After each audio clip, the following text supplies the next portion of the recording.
ಚಾಮರಾಜ ಕಾನ್ಸ್ಟಿಟ್ಯೂನ್ಸಿನಲ್ಲಿ ಒಟ್ಟು 82,000 ಮನೆಗಳಿದ್ದಾವೆ.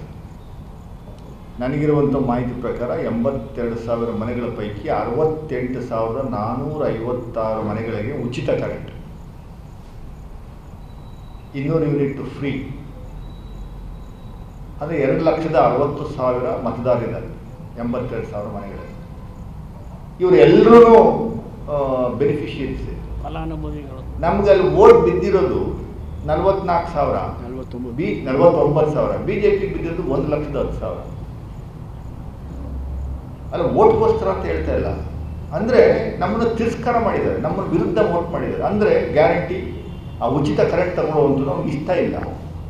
ಸೊ ಅದನ್ನು ತೆಗಿಬೇಕಾ ಬೇಡ ನಾವು? ಯಾಕೆಂದ್ರೆ ಫರ್ದರ್ ಮತ್ತೆ ಕಂಟಿನ್ಯೂ ಆಯಿತು ಅಂತ ಇಟ್ಕೊಳ್ಳಿ, ಮತ್ತೆ ನಮಗೆ ಕಾಂಗ್ರೆಸ್ ವಿರುದ್ಧ ಅವರು ಮನಸ್ಥಿತಿ ಇರುವಂಥದ್ದು ಭಾಳ ಸ್ಪಷ್ಟವಾಗಿ ಕಾಣುತ್ತೆ. ಅದೇ ರೀತಿ 86,000 ಚಿಲ್ಲರೆ ಮನೆಗಳು KR ಕಾನ್ಸ್ಟಿಟ್ಯೂನ್ಸಿ ಇದೆ. ಇವೆರಡು ಕಾನ್ಸ್ಟಿಟ್ಯೂನ್ಸಿಗಳಲ್ಲೂ ಭಾಳ ಎಲ್ಲ ಎಲೈಟ್ ಕ್ಲಾಸ್ ಪೀಪಲ್ ಇರೋದು. ನಾನು ಉಚಿತವಾಗಿ ಕರೆಂಟ್ ಬಿಲ್ ಕಟ್ಟಿಲ್ಲ. ನಮ್ಮ ಮನೇಲಿ 2 ಮನೆ, first floor, ground floor. 200 unit ಒಳಗಡೆ ಬರ್ತಾಯಿತ್ತು. ನಾನು ಪುಕ್ಕಟ್ಟೆ 2,000 ರೂಪಾಯಿ ಕಟ್ಟಬೇಕಾಗಿತ್ತು ತಿಂಗಳಿಗೆ. ಎಲೆಕ್ಟ್ರಿಸಿಟಿ ಬಿಲ್ ಕಟ್ತಾ ಇಲ್ಲ. ನಮ್ಮ ಮನೆ ಅಕ್ಕಪಕ್ಕ ಮುಂದೆ ಹಿಂದೆ ಎಲ್ಲರೂ ಅದೇ ಕತೆ. ಅವರೆಲ್ಲರೂ ಎಲೆಕ್ಟ್ರಿಸಿಟಿ ಯಾಕೆ ಕೊಡ್ತೀರಿ ಸುಮ್ಮನೆ ಜನಗಳು, ಅದಕ್ಕೆ ಕಾರ್ಯಕ್ರಮಕ್ಕೆ ಹಂಚ್ಬೋದೈತಲ್ರಿ ಅಂತ. ನಿಜವಾಗ್ಲೂ ನೀಡಿ ಇರುವಂಥವ್ರಿಗೆ ಕೊಡೋಣ. ಅದನ್ನು we have to look into it. ನಾನಂತೂ ಸ್ಟ್ರಾಂಗ್ ಆಗಿ ಮಾನ್ಯ ಮುಖ್ಯಮಂತ್ರಿಗಳಿಗೆ ಸಲಹೆ ಕೊಡ್ತಾ ಇದ್ದೀನಿ, ರಿಕ್ವೆಸ್ಟ್ ಮಾಡ್ತಾ ಇದ್ದೀನಿ. ಇದನ್ನು ನಿಜವಾಗ್ಲೂ ಬೇಡದೇ ಇರುವಂಥವ್ರಿಗೆ ಯಾಕೆ ಕೊಡ್ತೀರಿ? ನಿಜವಾಗ್ಲೂ ಬೇಡದೇ ಇರುವಂಥವ್ರಿಗೆಲ್ಲ ಕೊಟ್ಟು ನಮಗೆ ನಾವೇ ಹೊಟ್ಟೆ ತುಂಬ ಊಟ ಕೊಟ್ಟರೆ ಏನು ಮಾಡ್ತಾನೋ, ತಿಂದ ಊಟ ತಗೊಂಡು ಬಿಸಾಕ್ತಾನೆ. ಅಲ್ಲ, I am not distinguishing upper community, lower community ಅಂತ ಅಲ್ಲ. ಅದರಲ್ಲಿ ಒಂದು ಎಲೈಟ್ ಕ್ಲಾಸ್ ಇರುತ್ತಲ್ಲ. ನಡಿ ಈಗ ಶುರು ಮಾಡೋಣ.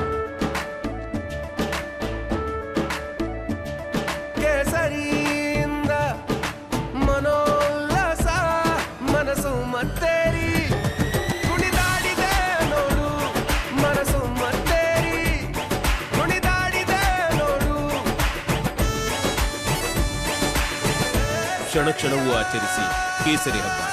ವಿಮಲ್ ಬಾಯಲ್ಲಿ ಹೇಳಿ ಕೇಸರಿ. There should be some yardstick, ಮಾನದಂಡ. ಇಷ್ಟು ಇನ್ಕಮ್ ಇರುವಂಥವ್ರು ಒಳಗಡೆ ಅವರಿಗೆ ಅವಕಾಶವನ್ನು ಕೊಡುವಂಥದ್ದು ಆಗಬೇಕು. ಆವಾಗ ನಾವೇನು ಮಾಡ್ತೀವಿ, ಒಂದು ಕ್ಷೇತ್ರಕ್ಕೆ ಒಂದು 20,000 ಬರುತ್ತೆ. 60,000 ಮನೆಗಳಿಗೆ ನಮಗೆ ಫ್ರೀಯಾಗಿ ಉಳಿಯುತ್ತೆ ಕೊಡುವಂಥದ್ದು, ಫ್ರೀಯಾಗಿ ಪುಕ್ಕಟೆ ಕೊಡುವಂಥದ್ದು ಉಳಿತದೆ. ಅದೇ ತಪ್ಪು ಮಾಡಿದ್ದು. ಎಸ್ ಎಸ್ ಅಲ್ಲ, ಇದು ಭಾಳ ಸ್ಪಷ್ಟವಾಗಿ ಕಾಣ್ತಾ ಇದ್ದಿಲ್ಲ. ಆದರೆ BJPಯವರು ಏನು ಹೇಳ್ತಾ ಇದ್ರು, ಇದನ್ನು ಪುಕ್ಕಟೆ ಕರೆಂಟ್ ಕೊಟ್ಟು ಪುಕ್ಕಟೆ ಪ್ರಯಾಣ ಮಾಡುವಂಥದಕ್ಕೆಲ್ಲ ಕೊಟ್ಟಿದ್ದು ನೀವು ಜನಗಳನ್ನು ಸೋಂಬೇರಿ ಮಾಡ್ತಾ ಇದ್ದೀರಿ ಅಂತ ಹೇಳ್ತಾ ಇದ್ರಲ್ಲ, ಅದು ಅವ್ರನ್ನ ಬೆಂಬಲಿಸಿದ್ದಾರೆ ಇವರು. ಅಂದರೆ ನಮ್ಮ ವಿರುದ್ಧ ವೋಟ್ ಮಾಡಿ ಅವ್ರು ವೋಟ್ ಮಾಡಿದ್ದಾರೆ ಅಂದರೆ ಅವ್ರನ್ನ ಬೆಂಬಲಿಸಿದ್ದಾರೆ. ಅದು ಇಷ್ಟ ಇಲ್ಲ ಅಂತ ಅರ್ಥ. ಇಷ್ಟ ಇದ್ದಿರೋ ಕೆಲಸ, ನಾವು ಜನರಿಗೆ ಇಷ್ಟ ಇರುವಂಥ ಕೆಲಸ, ಇಲ್ಲದೇ ಇರುವಂಥ ಕೆಲಸ ಯಾಕೆ ಮಾಡಬೇಕು ಅನ್ನುವಂಥ ನನ್ನ ಪ್ರಶ್ನೆ. ಒಂದು ಸೀಟ್ ಇದ್ದಿದ್ದು ನೀವು ಒಂದಕ್ಕೆ ಇರಬೇಕು ಅಂತನಾ? ಅದೆಲ್ಲ ಹೇಳಿದ್ದು, ಒಂದು ಸೀಟ್ ಇದ್ದಿದ್ದು ಒಂದರಲ್ಲೇ ಇರಬೇಕು ಅಂತನಾ? ಸಾಕಷ್ಟು ಕೆಲಸಗಳು ಮಾಡಿದ್ದೀವಿ. ನಮ್ಮ ಕಾರ್ಯಕ್ರಮಗಳು ಮೆಚ್ಚಿ ಪರ್ಟಿಕ್ಯುಲರಾಗಿ ಹಳೆಯ ಕಲ್ಯಾಣ ಕರ್ನಾಟಕದಲ್ಲಿ ನಮಗೆ ಸಹಾಯ ಮಾಡಿದ್ದಾರೆ. 5ಕ್ಕೆ 5 ಹೊಡೆದಿದ್ದೀವಿ.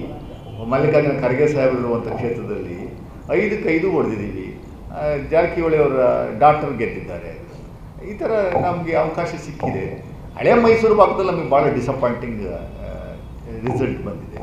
ಸೊ ಅದನ್ನು ನೋಡೋಣ. ಈ ಟೀಚರ್ಸ್ ಗ್ರಾಜ್ಯುಯೇಟ್ ಕಾನ್ಸ್ಟಿಟ್ಯೂನ್ಸಿನಲ್ಲೂ ಏನು BJPಯವರಿಗೇನು ಹಿಗ್ಗಿ ನೀರಾಗುವಂಥದ್ದು 6 ಕ್ಷೇತ್ರಗಳ ಪೈಕಿ BJP ಗೆದ್ದಿರೋದೇ 1, JDS 2, ನಾವು 3 ಗೆದ್ದಿದ್ದೀವಿ. ಅವ್ರು ಕಂಬೈಂಡಾಗಿ 3 ಗೆದ್ದವ್ರೆ. ಅವ್ರು ಕಂಬೈಂಡಾಗಿ ಅಲ್ಲದೇ ನಾವು ಸಿಂಗಲ್ಲಾಗಿ 3 ಗೆದ್ದಿದ್ದೀವಿ.